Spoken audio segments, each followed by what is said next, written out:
In this tutorial, we're going to learn how to make a funicular dome structure with the help of curve and surface tools.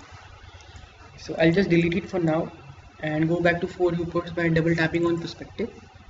And on the top view, I'm going to draw a square of 20 by 20 units. And I want that square to be placed around the center because I'm going to use often for my referencing. So with the grid snap on, I'm going to draw a rectangle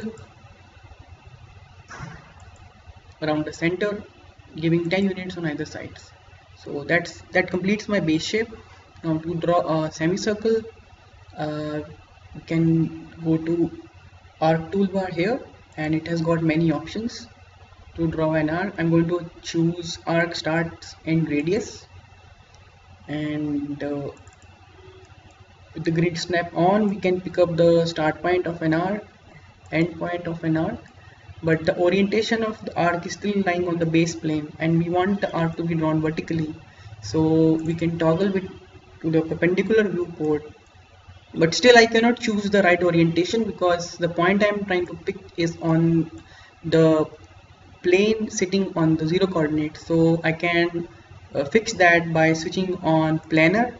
So now you can see I can move on the right direction, and since I know the radius is going to be 10, so I'll just press 10, enter.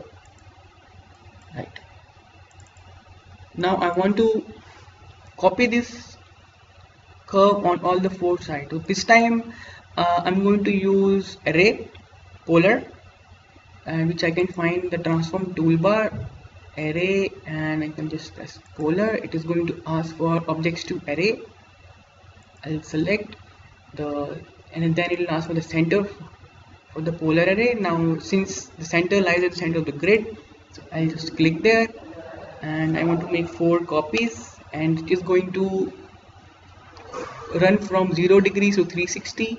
So by default it is 360, so I'll just press enter, and I get 4 copies of the curve, and I'll press enter again, and this gives me the 4 main arches of the dome. Now to complete the structure, I need to add some cross section in the top, and I can do that by choosing arc center start angle, and now it is going to ask for the center of the arc, which is again the center of the square.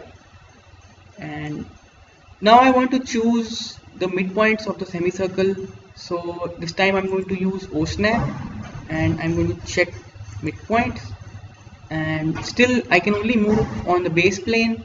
So again I will toggle between my perpendicular viewports, and now I can easily find my midpoints of the arc, and I can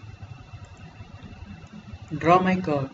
I'm going to repeat that to add a cross section on the other direction. This time it is going to be a front viewport, and I pick midpoint 1, midpoint 2. This sort of completes the overall geometry of my dome, and I'm just going to construct a surface on it. And first I will just dump these curves into a different layer, and now to draw a surface is a very useful command in Rhino, which is called surface from curve network. And for that it is asking to select all the curves in network, and I'm going to select the curve. It can choose them in any order, and I'll press enter. Now it is asking for many options, so to check the geometry I'll do a preview, and I can see I'm pretty much happy with the way it's coming, so I'll just enter OK. Now you can just see it in a shaded view, so it's pretty neat. Let's just move this surface onto a different layer. Now I'm going to make copies of these lines. So first I'm going to explode this square. At this moment I'm going to turn off my planar and OSNAP, as I'm not going to need it. So to make these copies, we're going to use array linear.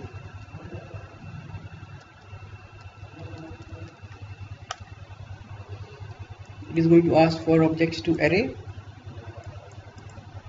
enter. Number of items I want is going to be 10, and first reference point can be the point on the grid, and I know it's going to be 2 units, so I'll just take 2 units on this direction. So I get the set of lines, and I want the same line on this direction, so this time I'm going to do rotate. I'll select these lines, I'll rotate. It is going to ask for center of rotation, but there's an option of copying, so I'll not lose my previous line, so I'll just toggle yes here and give it an angle of 90 degrees. So I'll get the curves. Now I'm going to project these curves onto the surface. So for that we have a very useful command called project curves. You can also find them on curve from object project. It is going to ask for select curves and points to project. I'm going to select these. I don't need this corner line, so I'll just deselect by pressing Ctrl, enter.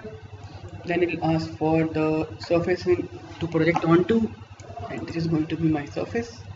I'll just click on it, say yes, and we get these very clean projected lines onto the dome. And I'm going to group them by pressing Ctrl G so that we can pick them together if we need them later on.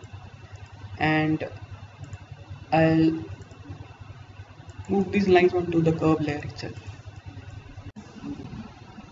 Now I'm going to extrude these curves. So for that I'll go to surface, extrude curve, straight. I'll give it a value of -1 because we're going on the direction below, and this will give us a nice rib cage below the dome. I'll create frames by doing a first curve offset, and I will give it a value of 1 unit. Press enter. I'll loft these two surfaces by doing loft command. You can also find loft below the surface tools here, and it is going to ask for the curves. Select, and we select the two curves, press enter, and if we are happy with the way the surface is coming, so we'll just press OK, and we're going to copy this surface on all the 4 sides by doing polar array again.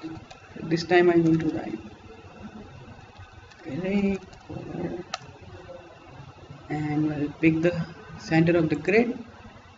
Number of copies is 4, yes, and angle to fill is 360 degrees. So I'll just press enter. I'll get 4 frames. So I'm going to hide this surface now, and also the curves, and we have the basic shell geometry. I'm going to offset each of the surfaces to create a solid structure. So first we'll pick up the frames below, and you go to surface, offset surface. It comes up with the various options. So first we can give a distance. I want to give it a distance of -8, so -8, press enter, and solid yes, both sides no, delete input yes, we are good, and I'll press enter, and we get this nice beautiful outer frames. For the ribs on top, I'll select them again and go to surface, offset surface. This time I'm going to put a distance of -0.2, both sides, solid yes, and I don't have to worry about the direction this time. I'm just going to press enter, and we get this structure. So this completes our funicular dome structure. Let's look at it in the rendered view. Hope you enjoyed the tutorial. Thank you.